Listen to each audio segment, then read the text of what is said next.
بسم اللہ الرحمن الرحیم۔ صلح حدیبیہ کے خاتمے کے بعد رسول اللہ صلی اللہ علیہ وسلم نے بڑی سرعت سے جنگ کی تیاری شروع کر دی اور پوری کوشش کی کہ یہ خبر مکہ والوں کو نہ ملنے پائے۔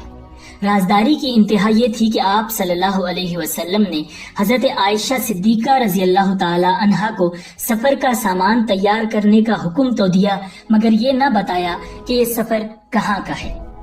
ناظرین، آج کی ویڈیو میں ہم آپ کو فتح مکہ کا عظیم الشان واقعہ قرآن و حدیث کی روشنی میں بتائیں گے۔ ناظرین، حضور اکرم صلی اللہ علیہ وسلم چاہتے تھے کہ یکدم مکہ والوں کے سروں پر جا پہنچے تاکہ وہ مقابلہ نہ کر سکیں اور یوں مکہ کی مقدس سرزمین کسی خوریزی کے بغیر اپنے اصل وارثوں کو واپس مل جائے۔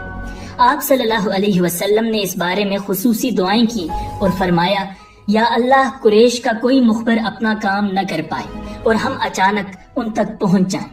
جب سفر کی تیاری مکمل ہو گئی تب آپ نے صحابہ کرام کو آگاہ فرمایا کہ ہم کس طرف جانے والے ہیں۔ اس موقع پر ایک مخلص مسلمان حاطب بن ابی بلتہ رضی اللہ تعالی عنہ نے ایک عورت کے ذریعے قریش کو حضور اکرم صلی اللہ علیہ وسلم کی لشکر کشی کا اطلاعی رکا روانہ کر دیا۔ یہ ایک سنگین غلطی تھی، جو کسی اور سے سرزد ہوتی تو اس پر نفاق کا شبہ کیا جاتا، مگر حضرت حاطب رضی اللہ تعالی عنہ مخلص اور پرانے صحابی تھے۔ اس اضطرابی حرکت کی وجہ صرف یہ تھی کہ مکہ میں ان کے اہل و عیال بے سہارا تھے، کوئی اور رشتہ دار وہاں ان کا حمایتی نہ تھا۔ انہیں خطرہ ہوا کہ کہیں قریش مسلمانوں کو حملہ کرتے دیکھ کر میرے بیوی بچوں کو یرغمال نہ بنا لے، اس لیے قریش سے یہ بلائی کر کے وہ اپنے اہل و عیال کے حق میں ان کے نیک سلوک کے مستحق بننا چاہتے تھے۔ رسول اللہ صلی اللہ علیہ وسلم کو اللہ تعالیٰ نے اس کی اطلاع دے دی۔ آپ صلی اللہ علیہ وسلم نے حضرت علی، حضرت زبیر اور حضرت مقداد بن اسود رضی اللہ تعالی عنہم کو اس عورت کے پیچھے بھیجا۔ انہوں نے سرپٹ گھوڑے دوڑا کر مدینہ کے مضافاتی مقام روضہ خاخ میں اسے جا لیا اور حضرت حاطب رضی اللہ تعالی عنہ کا رکا برآمد کرا لیا۔ جب رسول اللہ صلی اللہ علیہ وسلم نے حضرت حاطب رضی اللہ تعالی عنہ سے پوچھ گچھ کی تو انہوں نے مکہ میں اپنے اہل و عیال کے بے آسرا ہونے کا عذر بیان کیا اور کہا، مکہ میں میرے اہل و عیال کا کوئی قرابت دار نہیں، میں نے چاہا کہ مکہ والوں پر کوئی احسان کر دوں تاکہ وہ میرے قرابت داروں کا لحاظ رکھیں۔ حضرت عمر رضی اللہ تعالی عنہ نے اس عذر کو تسلی بخش نہ سمجھا اور غضبناک ہو کر کہا، یا رسول اللہ، اجازت دیں تو میں اس منافق کی گردن اڑا دوں۔ مگر آپ صلی اللہ علیہ وسلم نے حضرت حاطب رضی اللہ تعالی عنہ کی سابقہ خدمات، خصوصاً غزوہ بدر میں ان کی شرکت کو ملحوظ رکھتے ہوئے عذر قبول کر کے انہیں معاف کر دیا اور حضرت عمر رضی اللہ تعالی عنہ سے مخاطب ہو کر فرمایا، تمہیں کیا معلوم کہ اللہ نے اہل بدر کی طرف توجہ فرما کر کہا تھا کہ جو چاہو کرو، میں تمہاری بخشش کر چکا ہوں۔ آخر کار حضور صلی اللہ علیہ وسلم نے 10,000 سرفروشوں کے لشکر جرار کے ساتھ 10 رمضان المبارک سن 8 ہجری کو مدینہ سے کوچ کیا۔ یہ سفر شدید گرمی کے موسم میں تھا، رمضان کے روزے بھی تھے، سفر کی رفتار بھی دگنی رکھی گئی تھی۔ چونکہ مسافر کو روزہ نہ رکھنے کی شرعی رخصت ہے، اس لیے رسول اللہ صلی اللہ علیہ وسلم نے صحابہ کرام کو حکم دیا کہ وہ روزے نہ رکھیں۔ آپ صلی اللہ علیہ وسلم نے فرمایا، اپنے دشمن کے مقابلے میں کبھی رہو، مگر حضور صلی اللہ علیہ وسلم خود عزیمت پر عمل پیرا ہو کر روزہ دار تھے۔ تاہم بعض صحابہ کرام آپ کی طرف سے افطار کے حکم کے باوجود روزے رکھتے رہے۔ انہیں گوارا نہ تھا کہ رسول اللہ صلی اللہ علیہ وسلم اس قدر مشقت میں ہوں اور وہ کھاتے پیتے رہے۔ جب الحرج کے مقام پر پڑاؤ ڈالا گیا تو حضور اقدس صلی اللہ علیہ وسلم پیاس یا تپش کی وجہ سے سر پر پانی ڈالنے لگے۔ آپ صلی اللہ علیہ وسلم کی مشقت دیکھ کر بعض صحابہ نے چاہا کہ آپ صلی اللہ علیہ وسلم افطار کر لیں۔ انہوں نے عرض کیا، یا رسول اللہ، آپ نے روزہ رکھا ہے تو بعض لوگوں نے بھی روزہ رکھا ہوا ہے۔ تاہم حضور صلی اللہ علیہ وسلم روزے رکھتے رہے، مگر جب مکہ 90 کلومیٹر دور رہ گیا تو آپ صلی اللہ علیہ وسلم نے قدید کے نخلستان میں پڑاؤ ڈالا اور سب کے سامنے ایک پیالہ پانی منگوا کر نوش فرمایا۔ یہ دیکھ کر سب لوگوں نے روزے رکھنا چھوڑ دیے۔ لشکر کی نقل و حرکت اتنی خاموش اور تیز تھی کہ قریش کو آخر تک کچھ پتہ نہ چلا اور مسلمانوں نے 2 ہفتوں کی مسافت صرف 1 ہفتے میں طے کر لی۔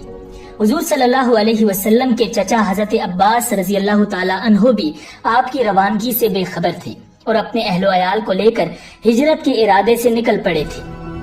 مکہ سے 82 میل دور جحفہ کے مقام پر انہیں مسلمانوں کا عظیم لشکر آتا دکھائی دیا تو حیران رہ گئے۔ آپ صلی اللہ علیہ وسلم انہیں دیکھ کر بے حد خوش ہوئے اور انہیں ہم رکاب فرما لیا۔ حضور صلی اللہ علیہ وسلم نے مکہ کے قریب مر الزہران پہنچ کر پڑاؤ ڈالا۔ تب قریش کو ہوش آیا اور وہ مکہ کے دروازوں پر اتنی بڑی فوج دیکھ کر سراسیمہ ہو گئے۔ یہاں ایک عجیب واقعہ پیش آیا۔ قریش کے متعصب اور سرکردہ لوگوں میں سے 2 افراد نے اسلام قبول کر لیا۔ دونوں ابو سفیان تھے، ایک ابو سفیان بن حرب، دوسرے ابو سفیان بن الحارث۔ ابو سفیان بن الحارث بنو ہاشم کے ممتاز رکن اور حضور صلی اللہ علیہ وسلم کے چچا زاد تھے، بچپن اور جوانی کے دوست تھے، شاعری میں بھی انہیں کمال حاصل تھا، مگر انہوں نے شان رسالت میں نازیبہ اشعار کہہ کر حضور صلی اللہ علیہ وسلم اور مسلمانوں کو بڑا دکھ پہنچایا تھا۔ تاہم اب ان کے دل میں اسلام کی سچائی کا یقین گھر کر گیا تھا۔ انہیں اپنے ماضی پر اتنی ندامت ہوئی کہ دل بھر آیا اور وہ اپنے ایک کم سن بچے کو ساتھ لیے ہوئے رسول اللہ صلی اللہ علیہ وسلم کی خیمگاہ میں حاضر ہوئے۔ آپ کو ان کی آمد کی اطلاع ملی تو ان کے دیے ہوئے زخم یاد آ گئے۔ آپ نے فرمایا، میں ملنا نہیں چاہتا۔ انہیں معلوم ہوا تو بےتاب ہو کر کہنے لگے، اللہ کی قسم، اگر حضور صلی اللہ علیہ وسلم نے مجھے ملنے کی اجازت نہ دی تو میں اپنے چھوٹے بچے کا ہاتھ تھام کر کسی صحرا میں نکل جاؤں گا اور ہم وہیں بھوکے پیاسے مر جائیں گے۔ آپ صلی اللہ علیہ وسلم کو یہ بات بتائی گئی تو تڑپ اٹھے، انہیں بلایا اور مشرف باسلام فرمایا۔ ابو سفیان بن الحارث رضی اللہ تعالی عنہ اب اپنے ماضی کی کوتاہیوں کی تلافی کرنے کے لیے بے چین تھے۔ ادھر ابو سفیان بن حرب جو قریش کے سب سے جری اور نامور سردار تھے، 2 ساتھیوں کے ہمراہ لشکر اسلام کا جائزہ لینے کے لیے نکلے۔ حضور صلی اللہ علیہ وسلم کے حکم سے مسلمانوں نے اپنے خیموں کے سامنے الاؤ روشن کر رکھے تھے۔ مکہ والے دور سے سینکڑوں روشنیاں جگمگاتی دیکھ کر مرعوب ہو رہے تھے۔ ابو سفیان بن حرب بھی یہ منظر دیکھ کر بے ساختہ پکار اٹھے کہ ایسا لشکر اور ایسی روشنیاں میں نے زندگی بھر نہیں دیکھی۔ ان کی بلند آواز رات کے سناٹے میں دور تک گئی۔ حضرت عباس رضی اللہ تعالی عنہ جو اب حضور صلی اللہ علیہ وسلم کے لشکر میں شامل تھے، اپنے خچر پر قریب ہی گشت کر رہے تھے۔ انہوں نے تاریکی میں آواز پہچان لی اور بولے، ارے اللہ کے بندے، رسول اللہ صلی اللہ علیہ وسلم 10,000 مسلمانوں کے ساتھ آ چکے ہیں، آج تم ان سے مقابلے کی تاب نہیں رکھتے۔ ابو سفیان بولے، بچنے کی کوئی صورت؟ حضرت عباس رضی اللہ تعالیٰ عنہ جانتے تھے کہ اگر کسی مسلمان نے ابو سفیان کو دیکھ لیا تو ان کا بچنا مشکل ہو جائے گا، اس لیے فوراً ابو سفیان کو اپنے خچر پر ساتھ بٹھا لیا اور اسے سرپٹ دوڑا کر لشکر کے مختلف حصوں کے درمیان سے گزرتے ہوئے سیدھے حضور صلی اللہ علیہ وسلم کی خدمت میں پہنچ گئے۔ ادھر حضرت عمر فاروق رضی اللہ تعالیٰ عنہ بھی پیچھے دوڑے آئے اور اجازت مانگنے لگے کہ دشمنوں کے سردار کا سر قلم کر دیا جائے، مگر حضور اکرم صلی اللہ علیہ وسلم ابو سفیان جیسے دشمن کو بھی کامیاب دیکھنا چاہتے تھے۔ حضور اقدس صلی اللہ علیہ وسلم نے انہیں دعوت اسلام دیتے ہوئے فرمایا، ابو سفیان، کیا اب بھی وقت نہیں آیا کہ تم گواہی دو کہ اللہ کے سوا کوئی معبود نہیں؟ ابو سفیان یہ سلوک دیکھ کر پسیج گئے، بولے، میرے ماں باپ آپ پر قربان، آپ کیسے مہربان، کتنے دریا دل اور کتنے بامروت ہیں۔ اللہ کی قسم، میں سمجھ گیا ہوں کہ اگر اللہ کے سوا کوئی اور معبود ہوتا تو آج میرے کام ضرور آتا۔ گویا ابو سفیان کو مسئلہ توحید سمجھ آ گیا تھا۔ حضور اکرم صلی اللہ علیہ وسلم نے چاہا کہ اب وہ اپنی زبان سے کلمہ شہادت پڑھ لیں اور توحید و رسالت دونوں کا اقرار کریں، اسی لیے فرمایا، اور کیا اب تک اس بات کا وقت نہیں آیا کہ تم مان لو کہ میں اللہ کا رسول ہوں؟ ابو سفیان بولے، بلا شبہ آپ رحیم و کریم ہیں، مگر اس معاملے میں ابھی تک مجھے کچھ تردد ہے۔ حضرت عباس رضی اللہ تعالی عنہ ساتھ کھڑے یہ سب دیکھ رہے تھے۔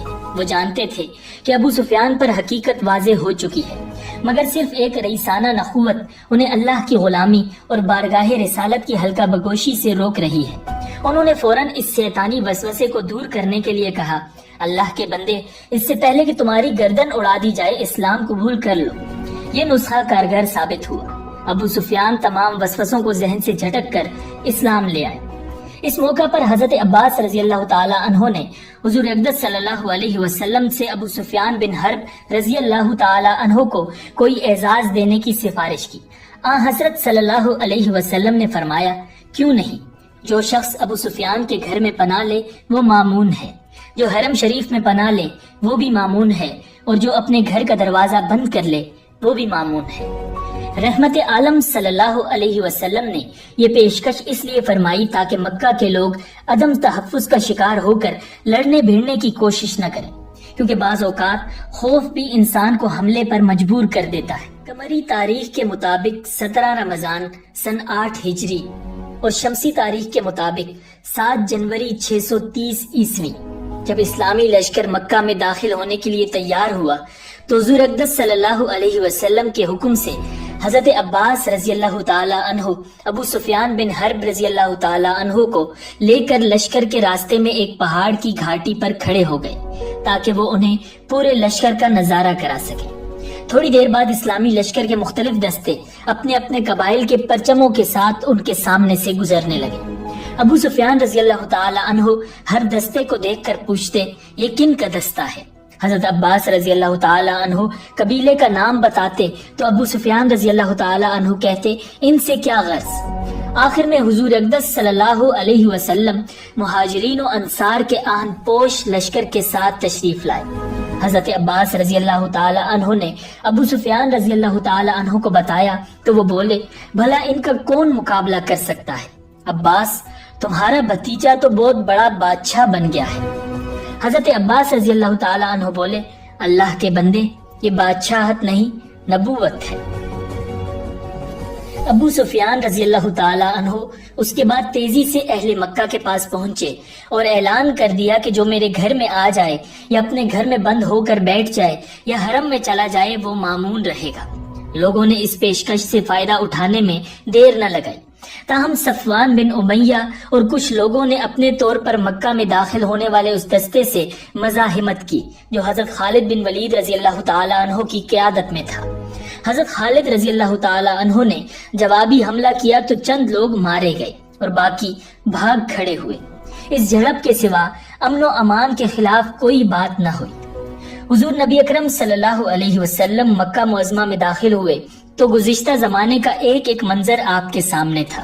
یہی وہ سرزمین تھی جہاں آپ صلی اللہ علیہ وسلم پیدا ہوئے، پلے بڑے، عزت و احترام کے ساتھ جوانی گزاری، پھر منصب نبوت ملنے پر اس ذمہ داری کی ادائیگی کے لیے اٹھے اور پورے شہر کی دشمنی مول لی۔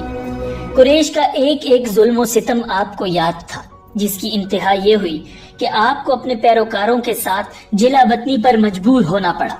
آج وہی شہر آپ کے سامنے سرنگوں تھا، مگر آپ صلی اللہ علیہ وسلم اتنی بڑی فتح کے باوجود دنیا کے دوسرے کسی فاتح کی طرح سرشاری اور فخر کی کیفیت میں نہیں تھے۔ آپ اللہ کے حضور میں عز و نیاز کی تصویر بنے ہوئے تھے۔ احساس شکر سے آپ کا سر مبارک سواری کی زمین سے لگا جاتا تھا۔ رحمت عالم صلی اللہ علیہ وسلم سیدھے حرم میں تشریف لائے اور سواری پر ہی اس کا طواف کیا۔ آپ کے ہاتھ مبارک میں ایک چھڑی تھی۔ طواف کے دوران آپ صلی اللہ علیہ وسلم کعبہ کے صحن میں نصب بتوں کی طرف چھڑی سے اشارہ کرتے گئے اور بت زمین بوس ہوتے چلے گئے۔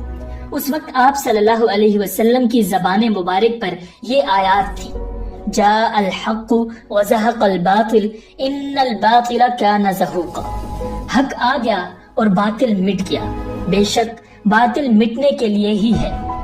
اس کے بعد کعبہ کے کلید بردار عثمان بن طلحہ رضی اللہ تعالی عنہ سے چابیاں لے کر کعبہ کا دروازہ کھلوایا گیا۔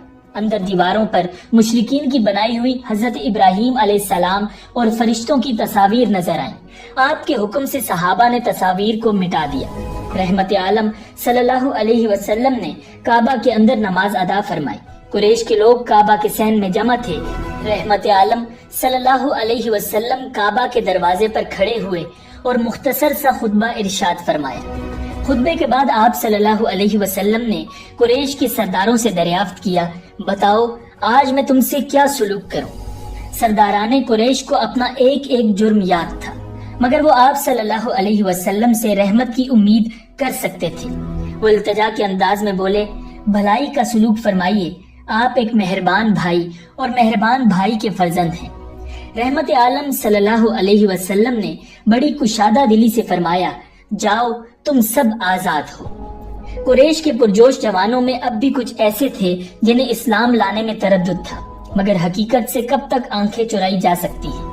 پھر حضور صلی اللہ علیہ وسلم کا حد سے زیادہ فیاضانہ سلوک بھی ان کے سامنے تھا، اس لیے زیادہ دن نہیں گزر پائے تھے کہ تقریباً سب ہی ایمان لے آئے۔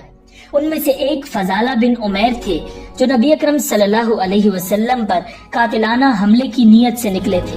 آپ صلی اللہ علیہ وسلم اس وقت کعبہ کا طواف کر رہے تھے۔ یہ قریب پہنچے ہی تھے کہ نبی اکرم صلی اللہ علیہ وسلم نے خود انہیں مخاطب کر کے پوچھا، فضالہ ہونا؟ یہ بے اختیار بولے، جی ہاں۔ حضور اکرم صلی اللہ علیہ وسلم نے دریافت فرمایا، دل میں کیا سوچ کر آئے ہو؟ یہ گھبرا کر بولے، جی کچھ نہیں۔ حضور اکرم صلی اللہ علیہ وسلم ہنس دیے اور فرمایا، اللہ سے معافی مانگو۔ یہ کہہ کر بڑی شفقت سے ان کے سینے پر ہاتھ پھیرا۔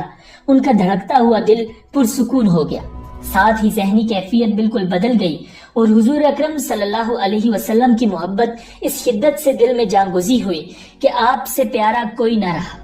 ان میں ابو سفیان بن حرب رضی اللہ تعالی عنہ کی بیوی ہند بنت عتبہ بھی تھی، جنہوں نے شروع میں اپنے شوہر کے اسلام لانے پر ان سے سخت جھگڑا کیا تھا، مگر رات کو جب حرم میں عبادت کرنے والے مسلمانوں کی گریہ وزاری سنی تو ان کے دل نے گواہی دی کہ یہ لوگ واقعی حقیقی معبود کی عبادت کر رہے ہیں، چنانچہ وہ اسلام لے آئیں۔ ان میں صفوان بن امیہ بھی تھے، جنہوں نے مسلمانوں کے مکہ میں فاتحانہ داخلے کے موقع پر مسلح مزاحمت کی تھی، اور اس کوشش میں ناکامی کے بعد رنج، نفرت اور غصے سے بے قابو ہو کر جدہ کی بندرگاہ کی طرف روانہ ہو گئے تھے۔ ان کے پرانے دوست عمیر بن وہب رضی اللہ تعالی عنہ نے حضور اقدس صلی اللہ علیہ وسلم سے ان کے لیے خصوصی امان حاصل کی اور ان کے پیچھے گئے۔ اس سے پہلے کہ صفوان کسی بحری جہاز یا کشتی میں سوار ہوتے، عمیر بن وہب رضی اللہ تعالی عنہ ان تک پہنچ گئے اور بولے، میرے عزیز دوست، حضرت صلی اللہ علیہ وسلم کی طرف سے تمہیں امان کی خوشخبری ہو، اب خود کو ہلاکت میں مت ڈالو۔ صفوان نے خدشات کا اظہار کرتے ہوئے کہا، مجھے قتل کر دیے جانے کا خوف ہے۔ حضرت عمیر رضی اللہ تعالی عنہ نے کہا، حضور صلی اللہ علیہ وسلم تمہاری سوچ سے کہیں زیادہ بلند اور زیادہ مہربان ہے۔ غرض عمیر بن وہب رضی اللہ تعالی عنہ صفوان کو واپس لانے میں کامیاب ہو گئے۔ صفوان خدمت اقدس میں حاضر ہوئے تو اسلام قبول کرنے سے پہلے سوچ بچار کے لیے 2 ماہ کی مہلت طلب کی۔ حضور اقدس صلی اللہ علیہ وسلم نے 4 ماہ کی مہلت دے دی۔ صفوان غور و فکر کرتے رہے اور آخر غزوہ حنین کے بعد ایمان لے آئے۔ ناظرین، اللہ کا گھر شرک کی علامات سے پاک ہو چکا تھا، حرم کو توحید کا مرکز ہونے کا اعزاز واپس مل چکا تھا۔ قریش کے بڑے بڑے رئیس اور اسلام کی مخالفت میں پیش رہنے والے حضرت صلی اللہ علیہ وسلم کی خدمت میں حاضر ہو کر اسلام قبول کر رہے تھے۔ حضور اقدس صلی اللہ علیہ وسلم اب اپنے وطن مکہ والوں کے بھی سردار تھے۔ ایسے میں اگر یہ خیال کیا جاتا کہ حضور اقدس صلی اللہ علیہ وسلم اب مکہ مکرمہ ہی میں قیام فرما لیں گے اور اس کو اسلامی ریاست کا مرکز قرار دے دیں گے تو کوئی عجیب بات نہ تھی۔ انصار کے کچھ لوگ یہی باتیں کر رہے تھے کیونکہ ان کو مسلسل یہ دھڑکا لگا ہوا تھا۔ حضور صلی اللہ علیہ وسلم صفا پہاڑی پر دعاؤں میں مصروف تھے اور انصار کی نگاہیں آپ صلی اللہ علیہ وسلم پر جمی ہوئی تھی کہ دیکھیے آپ صلی اللہ علیہ وسلم اس معاملے میں کیا فیصلہ فرماتے ہیں۔ حضور صلی اللہ علیہ وسلم کو وحی کے ذریعے ان کے خدشات کی خبر مل گئی تھی، اس لیے دعا سے فارغ ہو کر ان سے دریافت فرمایا، تم کیا کہہ رہے تھے؟ وہ بولے، کچھ نہیں یا رسول اللہ، مگر آپ صلی اللہ علیہ وسلم نے اصرار کیا تو انہوں نے دھڑکتے دلوں کے ساتھ اپنی تشویش سے آپ کو آگاہ کر دیا۔